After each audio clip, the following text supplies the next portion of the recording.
Hujan turun deras malam itu, mengguyur jalanan sempit yang ditempuh Bramantio dengan motor tuanya. Jaket lusuh yang membungkus tubuhnya tak mampu menahan dingin yang menggigit.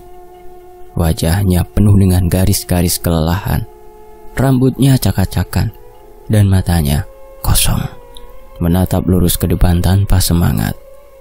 Bramantio pernah menjadi pengusaha sukses di bidang garmen, memiliki beberapa pabrik kecil yang memproduksi pakaian berkualitas tinggi. Namun, semua berubah dalam 2 tahun terakhir. Usahanya bangkrut setelah terjebak dalam pinjaman berbunga tinggi. Tak hanya kehilangan pabrik, ia juga dikejar-kejar rentenir yang menuntut pembayaran utang yang mustahil ia lunasi. Setiap malam, ia dihantui mimpi buruk, bukan oleh makhluk halus, melainkan oleh wajah-wajah garang para penagih utang yang tak segan-segan mengancam keselamatan keluarganya. Di rumah, istrinya, Raras, sudah tak lagi menaruh simpati. Wanita itu lelah melihat suaminya yang dulu penuh percaya diri, kini berubah menjadi pria yang mudah putus asa. Anak mereka, Dio, yang baru berusia 6 tahun, sering menangis saat melihat pertengkaran orang tuanya. Rumah tangga mereka berada di ambang kehancuran. Malam itu, dalam keputusasaan, Bramantio menemui seorang yang namanya hanya berbisik di antara orang-orang yang mengalami kebangkrutan sepertinya. Ki Joyo, seorang dukun sepuh yang tinggal di ujung desa, dikenal sebagai perantara antara manusia dan kekuatan gaib Laut Selatan. Ketika Bramantio tiba di gubuk Ki Joyo, suasana begitu mencekam. Udara di sekeliling terasa lebih berat, seolah ada sesuatu yang mengawasi dari balik kegelapan. Ki Joyo sudah menunggunya di beranda, duduk bersila di atas tikar. Pria tua itu mengenakan baju hitam dengan sorot mata tajam yang menembus jantung Bramantio. "Kau datang karena tak punya pilihan lain, bukan?" Suara Ki Joyo dalam, serak, namun penuh kepastian. Bramantio mengangguk pelan. "Apapun yang kau inginkan, bisa kau dapatkan. Harta, kejayaan, kekuasaan. Tapi ingat, semua ada pengorbanannya," lanjut Ki Joyo sambil menaburkan kemenyan ke dalam mangkuk tanah liat yang mengeluarkan asap putih ke udara. Bramantio menggigit bibirnya, hatinya penuh keraguan. Selama ini ia selalu menganggap pesugihan sebagai jalan yang salah. Namun, apa lagi yang bisa ia lakukan? Hidupnya sudah hancur, dan ini mungkin satu-satunya cara untuk bangkit kembali. "Beri waktu untuk aku berpikir, Mbah," katanya lirih. Ki Joyo terkekeh. "Kau sudah berada di sini, nak. Jika kau menolak sekarang, maka kau akan kembali dengan keadaan yang lebih buruk."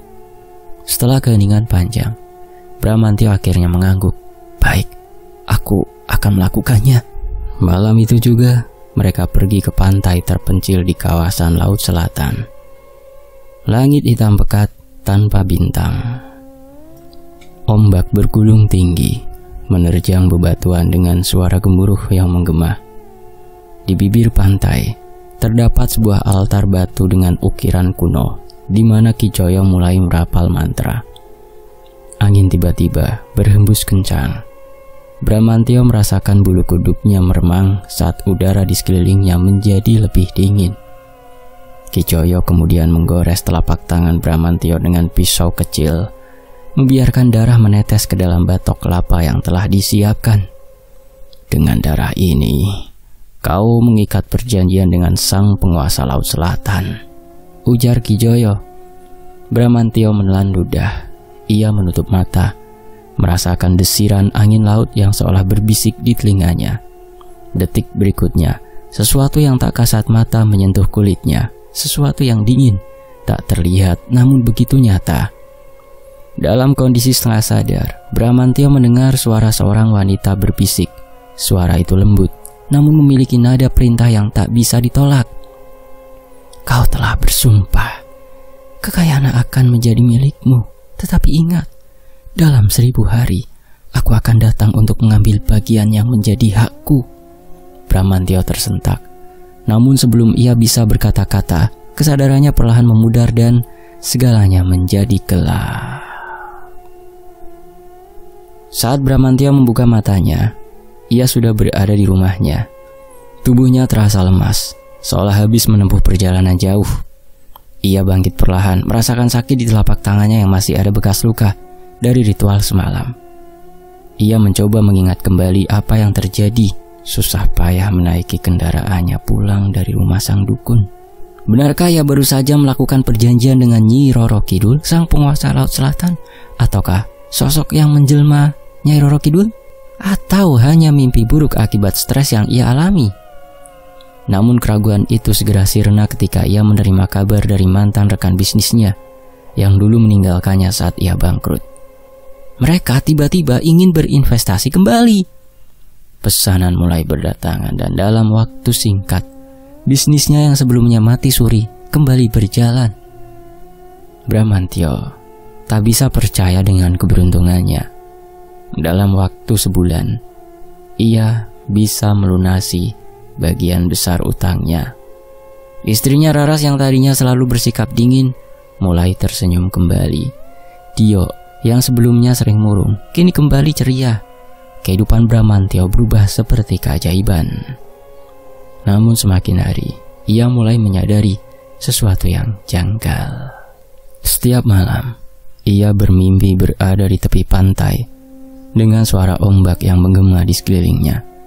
Di kejauhan, ada sosok wanita berambut panjang mengenakan kebaya hijau yang berdiri di antara puih ombak. Sosok itu tidak pernah bergerak, hanya menatapnya dengan mata yang seolah menembus ke dalam jiwanya. Kadang ia terbangun dengan bau air laut yang melekat di kamar tidurnya. Bahkan suatu malam, ia menemukan pasir basah di lantai rumahnya.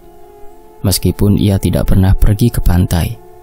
Ketika ia menceritakan hal ini kepada Ki Joyo, pria tua itu hanya tersenyum samar. Itu tandanya perjanjianmu telah diterima, dan kau telah mendapatkan apa yang kau inginkan. Tapi jangan pernah lupa, dalam 1000 hari ke depan, kau harus membayar harga yang setimpal. Bramantio mengernyit. Harga apa, Mbah? Ki Joyo menatapnya tajam. Tumbal. Kau pikir Nyi Roro Kidul memberimu kekayaan secara cuma-cuma hanya bermodalkan darah dari tanganmu? Darah Bramantio berdesir. Ia teringat bisikan yang ia dengar di pantai malam itu. 1000 hari. Apa yang akan terjadi jika ia tidak membayar harga yang diminta? Ki Joyo menepuk bahunya. Nikmati saja dulu keberuntunganmu.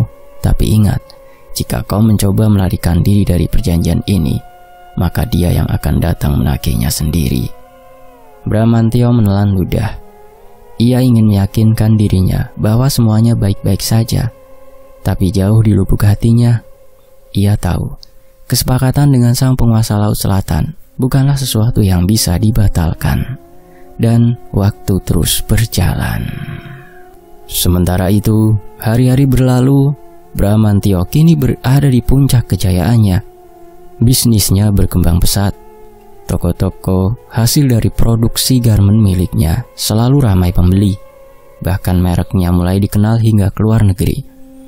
Ia kini menjadi seorang taipan, dihormati di kalangan pengusaha garmen, dan namanya sering muncul di beberapa media sebagai contoh sukses seseorang entrepreneur yang berhasil bangkit dari keterpurukan. Rumah mewah berarsitektur modern yang berdiri megah di salah satu perumahan elit menjadi simbol kesuksesannya. Halaman luas dengan taman yang terawat rapi, kolam renang yang berkilauan di bawah sinar matahari, serta mobil-mobil mewah yang berjajar rapi di garasi. Semuanya ia dapatkan dalam waktu yang begitu singkat. Raras, istrinya, yang sempat hampir meninggalkannya karena kondisi finansial mereka yang hancur, kini kembali menaruh kepercayaan dan cintanya. Ia menikmati hidupnya yang bergelimang kemewahan, perhiasan, pakaian mahal, serta gaya hidup sosialita yang selalu dikelilingi rekan-rekan yang kini kembali menghormatinya. Dio, putra sematawayangnya, juga tumbuh dengan segala fasilitas yang dimimpikan oleh banyak anak, sekolah di tempat terbaik, memiliki segala teknologi terbaru, dan mendapatkan perhatian lebih dari teman-temannya karena status sosial ayahnya yang kini naik drastis.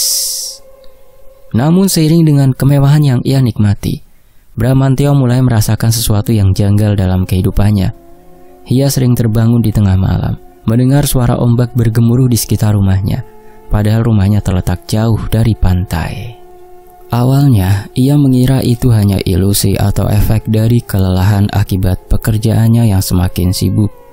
Namun semakin lama, kejadian-kejadian aneh semakin sering terjadi. Suara deru ombak kini disertai dengan aroma air laut yang asin menyusup ke dalam rumahnya tanpa alasan. Di sudut-sudut rumah, ia sering menangkap sekilas bayangan wanita berbaju hijau yang berdiri tanpa suara. Tatapan tajamnya begitu menusuk, seolah mengingatkan Bramantio akan sesuatu yang ia coba lupakan. Dia yang masih berusia 8 tahun, beberapa kali mengaku melihat seorang wanita tinggi berdiri di kamarnya saat malam hari. "Ayah, tadi malam ada tante pakai baju hijau di kamar Dio," ucapnya suatu pagi saat mereka sedang sarapan. Raras menoleh ke arah Bramantio dengan dahi berkerut. "Maksud kamu siapa, nak? Tante siapa?" Dio menggeleng. "Enggak tahu." Dio pikir itu bu guru, tapi mukanya pucat, matanya serem. Bramantio mencoba meredakan suasana dengan tersenyum. "Mungkin kamu cuma mimpi, nak. Jangan pikirkan hal aneh-aneh ya." Namun dalam hati ia tahu itu bukan sekedar mimpi anak kecil. Ia sendiri sering melihat bayangan itu dalam tidurnya. Ia bermimpi berdiri di tepi pantai dengan ombak tinggi yang berdebur keras, dan sosok wanita berbaju hijau selalu ada di sana, menatapnya tanpa berkata apapun. Suatu malam ketika ia sedang berada di ruang kerjanya, lampu tiba-tiba berkedip-kedip dan hawa ruangan menjadi dingin. Aroma garam laut kembali menyeruak semakin kuat. Bramantio menoleh ke jendela. Seharusnya yang terlihat adalah pemandangan kota dengan lampu-lampunya yang berkilauan. Namun yang ia lihat justru hamparan lautan luas dengan ombak besar yang menghantam karang. Jantungnya berdetak kencang. Ia mengerjapkan mata dan dalam sekejap pemandangan itu menghilang. Tak lama setelah itu terdengar ketukan di pintu. "Masih bekerja, Mas?" Bramantio menoleh dan melihat Raras berdiri di ambang pintu. Ia menghela nafas lega. Iya ya, aku cuma memeriksa laporan keuangan kok." Raras berjalan mendekat, duduk di kursi seberangnya. "Mas, aku mau tanya sesuatu," ujarnya pelan.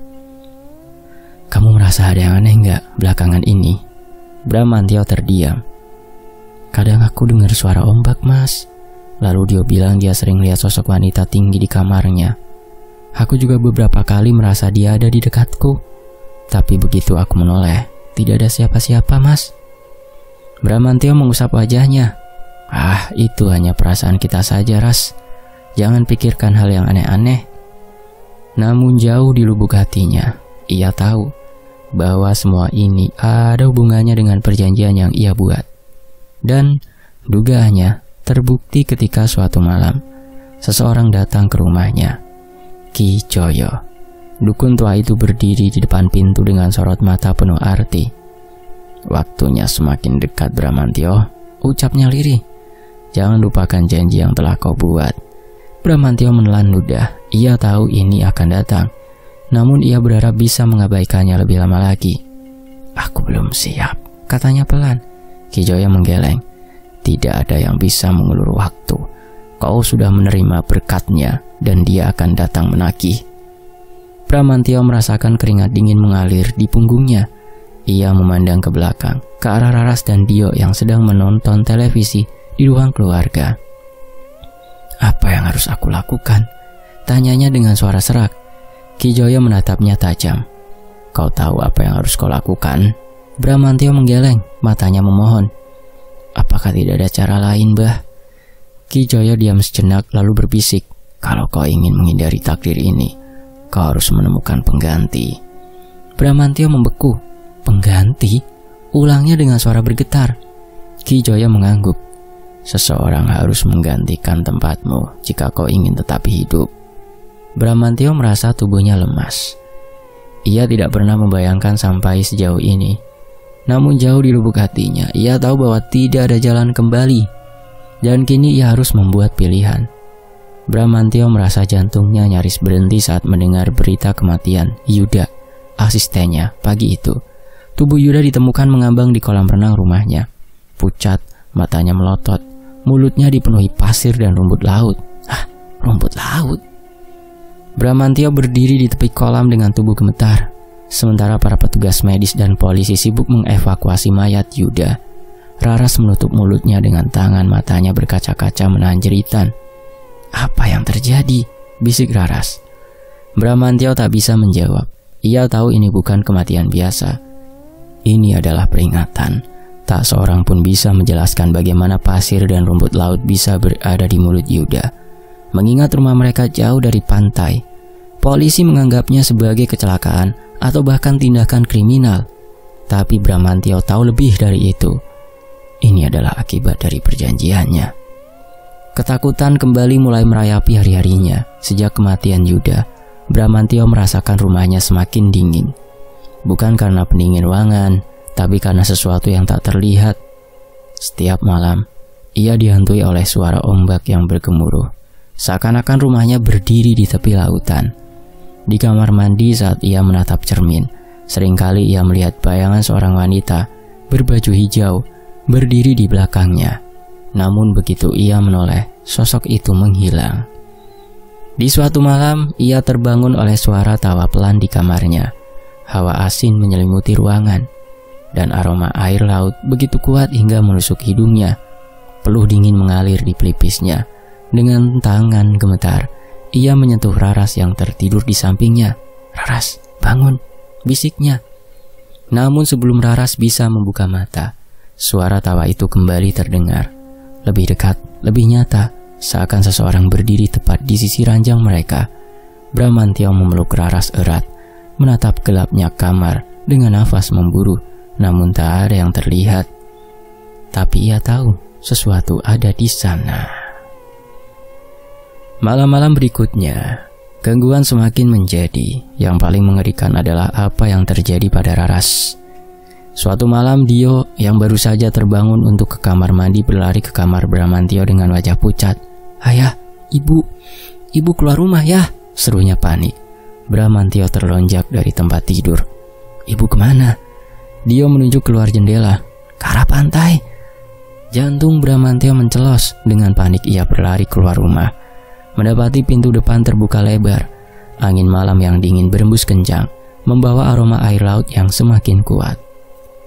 Di kejauhan, samar-samar ia melihat sosok Raras berjalan dengan langkah pelan menuju pantai, mengenakan baju tidur tipis berwarna putih. Bramantio berlari mengejarnya. "Raras!" teriaknya. Namun Raras akan tak mendengar. Langkahnya terus maju, mata menatap kosong ke depan. Ombak besar menggulung di kejauhan. Suaranya bergemuruh memekakan telinga. Melihat bahwa Raras hampir sampai di bibir air. Ketika ombak besar datang, Raras justru mengangkat tangannya seakan hendak menyambutnya. "Raras, berhenti!" Tepat sebelum air mencapai kakinya, Dio yang juga mengejar akhirnya berhasil menarik tangan ibunya. "Bu, sadar bu!" seru Dio mengguncang tubuhnya. Tubuh Raras menegang sejenak sebelum akhirnya ia tersentak sadar. Ia menoleh dengan wajah bingung, lalu menangis ketakutan. "Apa yang terjadi? Aku kenapa ada di sini?" Suaranya bergetar. Bramantio tak bisa menjawab. Yang ia tahu sesuatu sedang mencoba mengambil istrinya. Keesokan harinya, Bramantio menghubungi Kicoyo. Ia tak bisa menunda lebih lama lagi. Dukun tua itu datang pada sore hari. Wajahnya serius, seakan sudah tahu apa yang terjadi. "Kau sudah melihat akibatnya, Bramantio?" Dia sudah mulai menagih. Bramantio mengepalkan tangannya. "Aku tidak mau kehilangan siapapun, Bah." Kicoyo mendengus. "Itu bukan pilihan yang bisa kau buat." Bramantio menundukkan kepala, merasa putus asa. "Aku sudah kehilangan Yuda. Lalu Raras nyaris tenggelam. Apa yang harus aku lakukan agar ini berhenti?" Kicoyo menatapnya tajam. "Sudah kubilang sejak awal, kau harus memberikan tumbal." Bramantio merasakan tenggorokannya kering. Apa masih bisa dihindari, Mbah?" "Jika kau menunda lagi, Ratu Pantai Selatan sendiri yang akan memilih tumbalnya." Darah Bramantio seakan mengering di nadinya. Ia tak bisa membiarkan hal itu terjadi. Tapi siapa yang akan ia serahkan? Ketakutan mulai menguasainya dan ia tahu cepat atau lambat ia harus memilih. Bramantyo merasa seluruh dunia seakan menekan dadanya. Perjanjian yang dulu ia anggap sebagai jalan pintas menuju kekayaan kini berubah menjadi jerat mematikan yang terus menuntutnya. Ia tak mau menyerahkan tumbal lagi. Tak akan. Di tengah keputusasaannya, Bramantyo mulai mencari cara lain untuk melepaskan diri dari kutukan ini. Ia menemui beberapa orang pintar lain dan paranormal yang namanya terkenal ampuh dalam mengatasi gangguan gaib. Namun setiap orang yang ia temui memberikan jawaban yang sama. Tidak ada jalan keluar dari perjanjian dengan penguasa Laut Selatan. Bramantyo tak mau menyerah begitu saja. Ia terus mencari, berpindah dari satu tempat ke tempat lain, berharap ada seseorang yang bisa membebaskannya dari jeratan ini. Namun waktu semakin mendesak.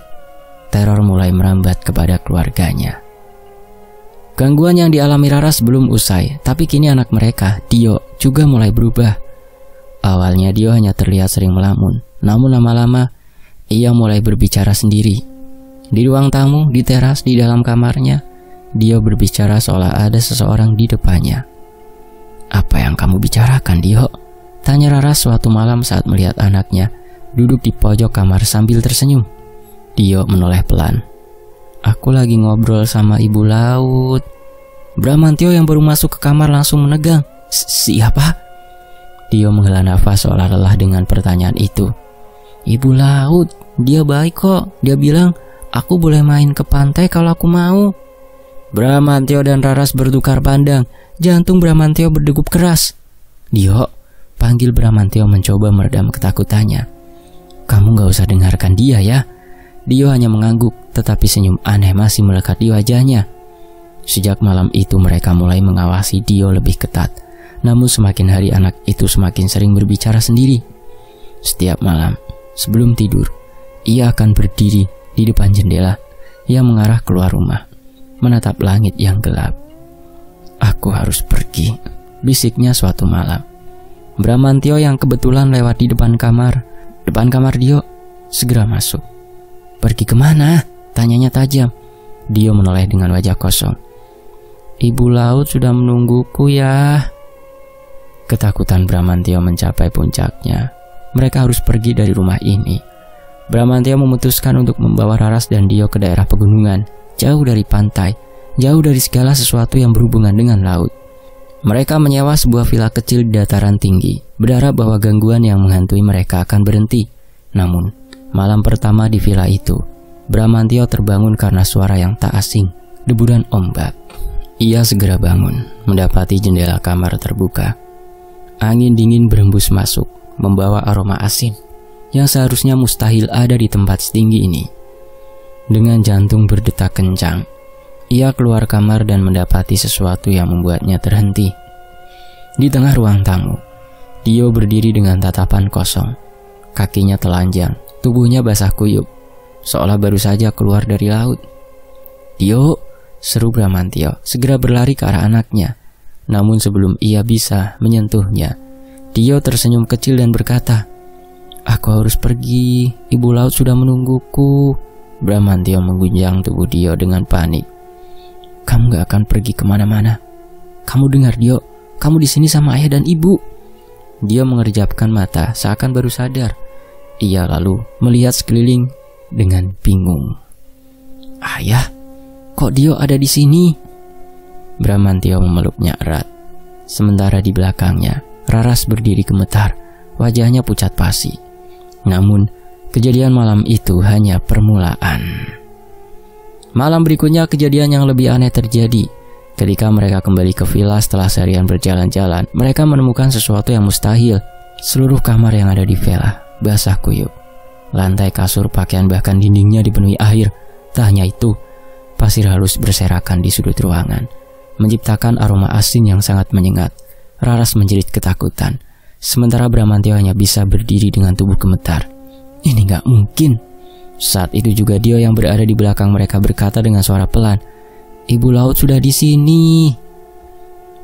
Dan hari-hari berlalu. Setelah hari yang ke-900 hampir ke 1000 hari, Bramantyo tak bisa tidur malam. Dio menghilang. Bramantyo duduk di kursi dekat pintu, berjaga-jaga. Namun entah sejak kapan rasa kantuk yang tak tertahankan mulai menguasainya.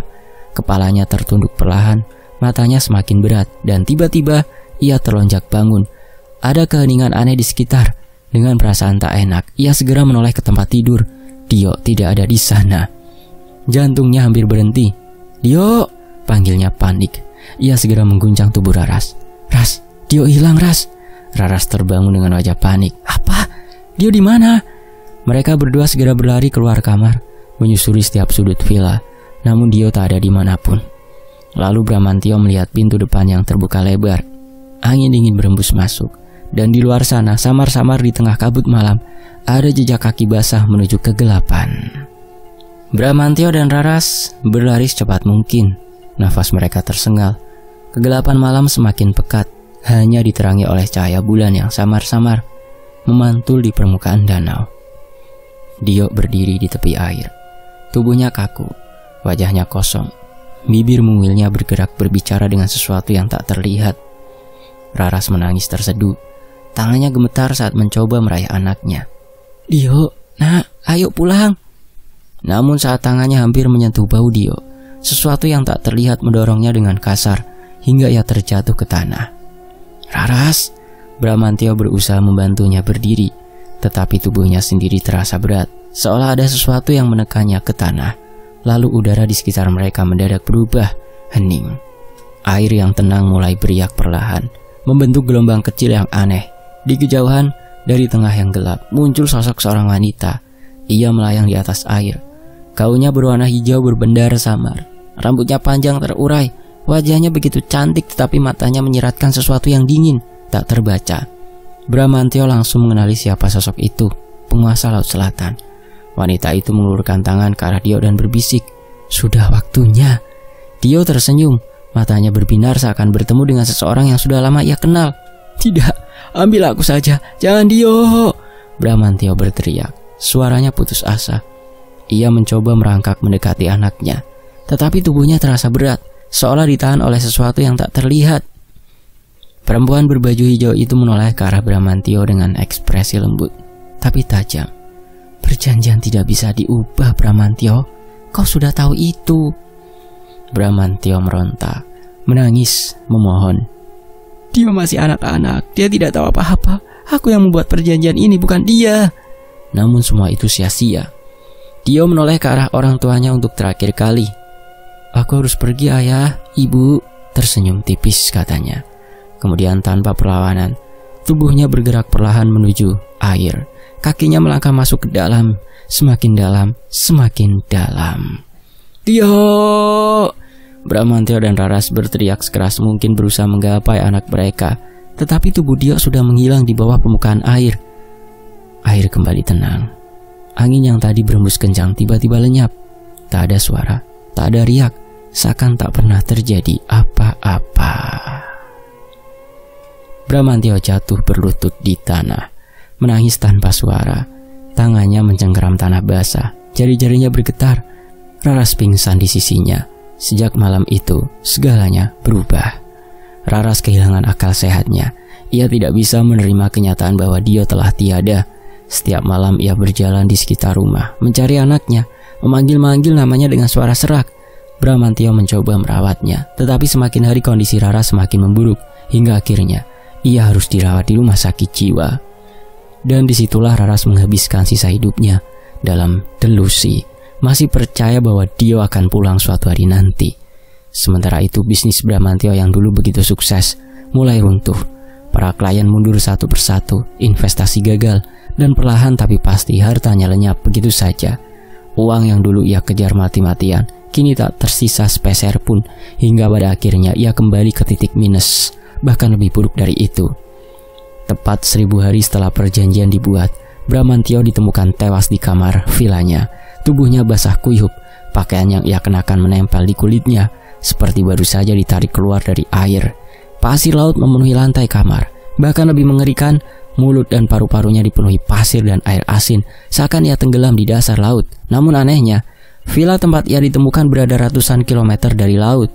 Tidak ada yang tahu bagaimana itu bisa terjadi. Tetapi bagi mereka yang memahami dunia gaib, jawabannya jelas. Perjanjian telah ditepati dan tumbal harus tetap dibayar. Selesai. Demikianlah sebuah kisah, semoga terhibur. Sampai jumpa di kisah lainnya.